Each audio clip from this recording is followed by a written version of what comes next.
Nous tombons dans le piège de ne voir que la part de Dieu dans nos vies et pas notre part. C'est l'une des choses qui fait échouer les chrétiens. La part de Dieu. Dieu fera, Dieu fera. Mais toi, que feras-tu pour que Dieu fasse? Ah non, Dieu fera. Dieu fera. Les hommes qui réussissent dans leur vie, même quand ils connaissent ce que Dieu fera, ces hommes demandent à Dieu, quelle est ma part dans ce que tu feras? Car lorsque Dieu dit à Abraham, je rendrai ton nom grand, sa part aussi c'est quitter sa patrie, sa part aussi c'est de donner Isaac, sa part aussi c'est de marcher, sa part aussi c'est de marcher devant Dieu. Zamba Postala, ça nous tue même dans ce pays. Dieu va tout changer, mais il y a aussi une autre part. Il faut que tu agisses, il faut que tu assumes tes responsabilités, il faut que tu marches dans la sainteté, que tu marches dans la crainte de Dieu, que tu marches dans l'obéissance. Une prophétie peut être grande, mais rate de s'accomplir parce que l'homme qui l'a reçu n'a pas marché selon Dieu.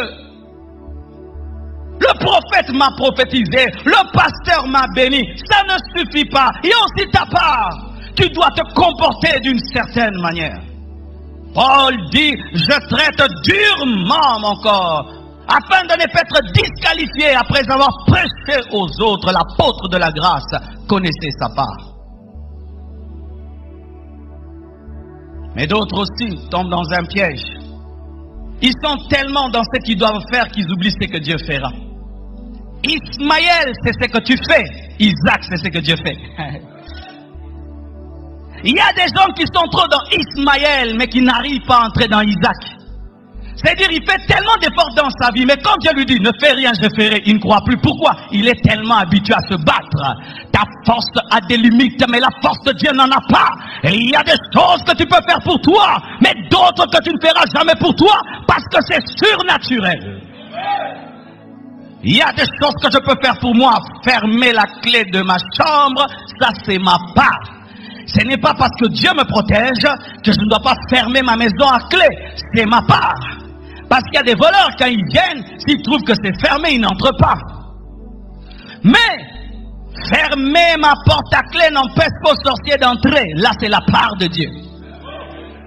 C'est pourquoi je n'ai pas faire des veillées de prière pour contrecarrer le sorcier. Car je ne fais pas des veillées de prière pour que la clé que j'ai fermée reste fermée.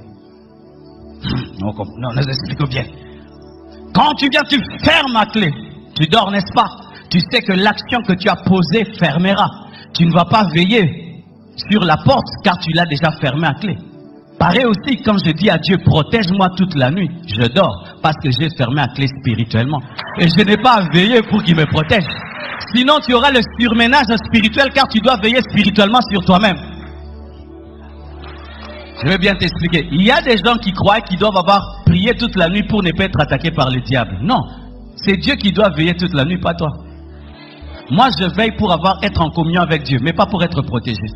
Car si je veille aujourd'hui pour être protégé, je dois veiller tous les jours.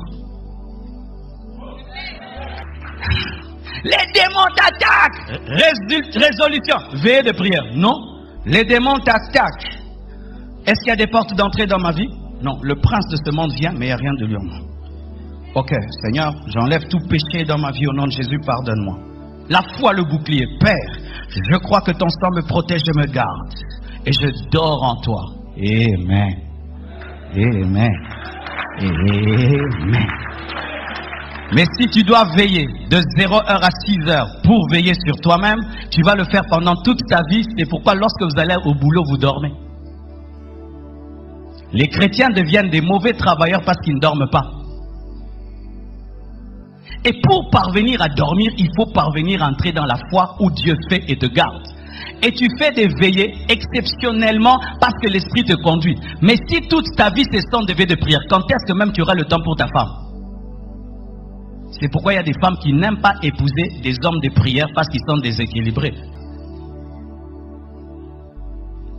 D'autres personnes sont déséquilibrées dans ce domaine. Elles donnent à Dieu leur vie, mais ne donnent pas leur bien à Dieu. C'est comme si quand elles chantent et qu'elles reçoivent Jésus-Christ, elles disent: Seigneur Jésus, je te reçois comme mon Seigneur et mon Sauveur, mais tu ne verras jamais mon argent, tu ne verras jamais ma dîme. Mon cœur, je te donne. Mais mon argent, tu ne le verras jamais. Amen. Je suis pauvre. Tu as donné ta vie à Jésus. Mais qu'est-ce que tu lui as déjà donné dans tes biens? Quel bien tu as déjà donné à Dieu qui prouve ton amour? Parce que quand tu aimes une femme, quand tu aimes un homme, tu donnes un bien qui coûte. Qu'est-ce que tu as déjà donné à Dieu? Nous sommes là, nous nous époumonons. Construction, qu'est-ce que tu as déjà donné à Dieu? Qu'est-ce que tu as déjà donné comme offrande qui était la preuve de ton amour pour Dieu? Nous nous préparons pour venir à l'église, mais il faut voir ce que nous mettons dans nos poches. Des choses même qui sont moins même que l'argent que nous donnons à un motard, à un taximan. L'argent que nous dépensons pour nos vies. L'argent que nous dépensons dans les restaurants est de loin plus supérieur que l'argent que nous mettons dans l'œuvre de Dieu. Mais nous voulons que l'église avance, que l'église prospère et nous rende des comptes. Nous avons donné nos vies à Jésus, mais nous sommes déséquilibrés dans nos dîmes, déséquilibrés dans nos offrandes. Tu dis que Dieu élève ton salaire, mais est-ce que tu élèves ta dîme? Car si tu as $1000, tu donnes $100. Quand Dieu te donne $2000, tu ne vas pas donner $100, tu donneras $200. Nous voulons que Dieu donne plus, mais nous ne voulons pas plus donner à Dieu quand il nous donne plus. Bien-aimé frère, tu dois être équilibré. Dans tes sacrifices spirituels et dans tes sacrifices matériels, il faudrait qu'il y ait un équilibre entre ce que tu donnes à Dieu spirituellement et ce que tu lui donnes physiquement. Et pour finir, voici un autre déséquilibre. C'est que d'autres, ils donnent à Dieu leur argent, mais ne donnent pas à Dieu leur cœur. Ce sont des personnes qui pensent que donner la dîme et l'offrande sauve. Il vit dans le péché, mais il est partenaire financier. Il vit dans le péché, mais il paye le loyer. Il vit dans le péché, mais il paye la télévision. Il vit dans le péché, il donne des dîmes. Tes dîmes ne te sauveront pas.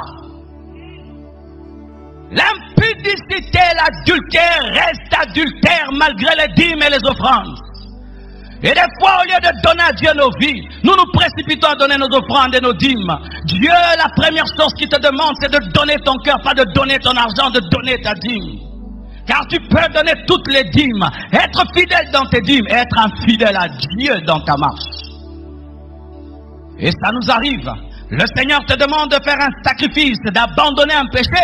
Au lieu que tu abandonnes un péché, tu donnes une offrande. Dieu n'a pas demandé une offrande, il a dit que tu abandonnes un péché.